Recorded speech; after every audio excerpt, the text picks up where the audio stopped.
Hi everybody, this is Kazan. Today I'm going to show you how to make a glittered frame using the Spellbinders Grand Calibur die cutting machine, as well as the Grand Labels 1 and the regular Spellbinders Labels 1 die templates. The Grand Label die templates come with 6 per set and they retail for $49.99 on Spellbinders website. This works out to approximately $8.33 if you had to cost them out per die, which I think is obviously great value for money, since you can cut, emboss and stencil and many other things with these die templates. So the first thing we're going to do is I'm going to use the smallest of my Grand Labels die 1, and I'm going to use the largest of my Labels 1 die template. So let me get these other ones out the way, put them over there quickly. And before we make our little frame for our Santa, we need to cut out our little Santa image, and this is a particular stamp. It's from Flourishes, and I took my die template and position it over my stamped image.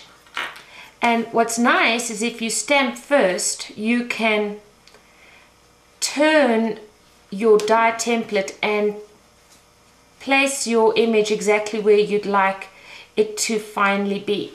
And I like to stamp down my die template onto my cardstock. Put your cut side down first towards the bottom, and the cut side is that tiny little ridge over there. Put that on your cardstock. Lightly tape down your template to your cardstock, and you're ready to do some cutting and embossing if you choose. But these plates for the Grand Calibur are much larger than the ones for the Wizard, and they can actually run 8.5 by 11 sheet of paper without cutting it. You start off with your base plate, and the plates are all labeled, so that's your plate number A, your base plate. Now you can see I'm going to have plenty of space left around to do some more cutting, and since I know I'm going to be using other die templates on my project, I might as well do some simultaneous cutting, which saves time, it saves paper, and it's just a fun process.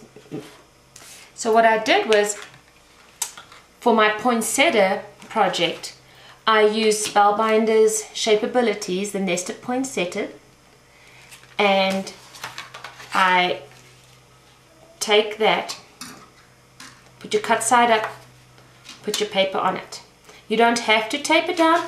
I like to tape it down. It's just purely habit for me, and it ensures that my dies don't slip. So you can put that over there. Then the next thing that I'm going to do is, part of my poinsettias is to use foil as my center. Spellbinder sells these. These are Spellbinder Premium Craft Foils, and I'm using the red. They're 5 by 7 and they come in 6 different colors, and for my project I'm using the red. So let's go ahead and let me tape it down and put that over here. So now I'm cutting out 3 different dies using 3 different die templates, and I'm going to be doing that all at once. I've got my base plate down, I want my cut side up, and you're going to cover that with your cutting plate, which is your C plate, cutting plate. You put that over there, and your Grand Calibur comes with a little tray that you pull out, and that's just to guide your plates through. And so you just gently put it in and you turn the handle. It's a very easy process. It doesn't take a lot of effort at all. It's very smooth. You hear the cracking sounds? That's my paper that's been cut, and when I take this out, I will have perfectly cut images. There's my poinsettia.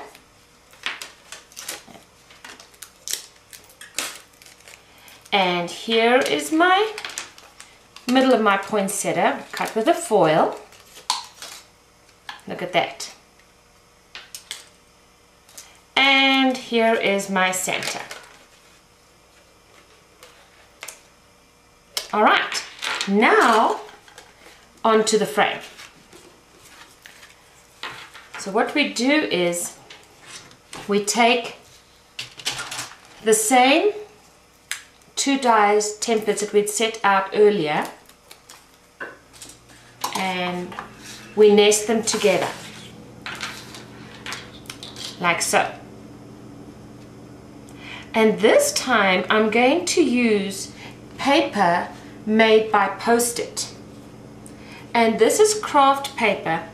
It's full adhesive, which it's cardstock on the one side, and on the back it has a very, very sticky backing, which we will pull off a little bit later. So I'm going to cut myself a piece of Post-it paper, craft paper. It doesn't matter what color you use, it comes in a variety of colors, because the sticky side is the side that's going to be showing, that's going to be on the back. And you nest your die templates one in each other like that. This would be a good idea to go ahead and tape, because you don't want them slipping or moving on you.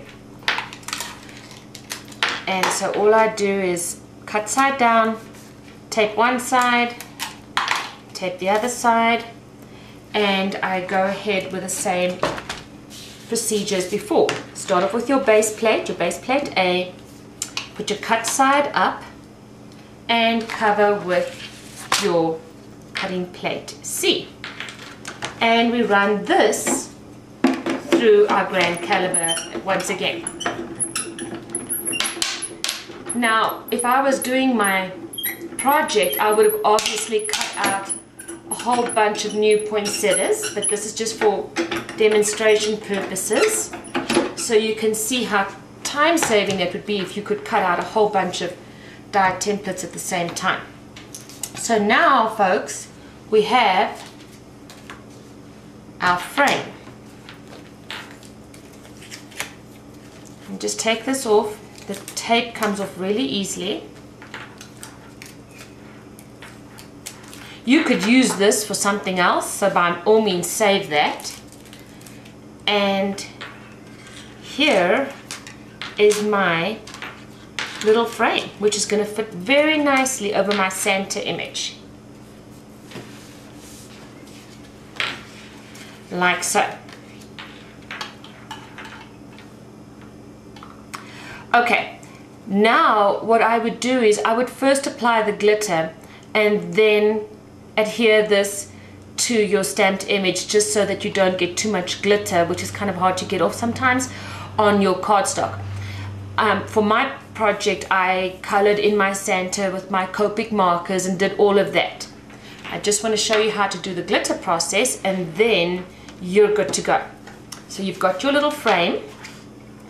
Now you go ahead and you gently peel back this protective backing to reveal the sticky adhesive side. Now I have got pretty short nails, so I just need to find an edge that'll work for me. There we go.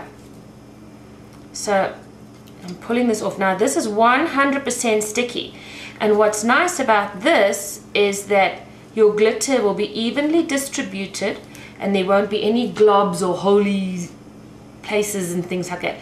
Kathy from Spellbinders actually demonstrated this technique at CHA one year, and I fell in love with it, so I use it a lot on my projects. So I got this little handy little glitter tray from Michael's, I think, and I just lay my frame inside there. The adhesive side is up, and I'm using Cerise Sparkle, Sprinkle and Sparkle glue, glitter. And what I'm going to do is just literally pour it over my little frame so that it's all covered up. And this little glitter jar of mine will allow me to pour the excess glitter back into my jar through that little opening over there. Alright, so now what we do is dust off the excess glitter, and you have a perfect glittered frame cut out with your Grand Labels 1 die templates. And I'm going to hold it up for you so that you can see how that would look. It would make a darling Christmas ornament. It would make a lovely little photo frame for your scrapbook pages. There's so many ways that you can use this. Well, I just wanted to thank you all for taking the time to listen to my first video demonstration, and I will have something fun for you in the very near future, some fun new technique that you can use your Grand Calibur for.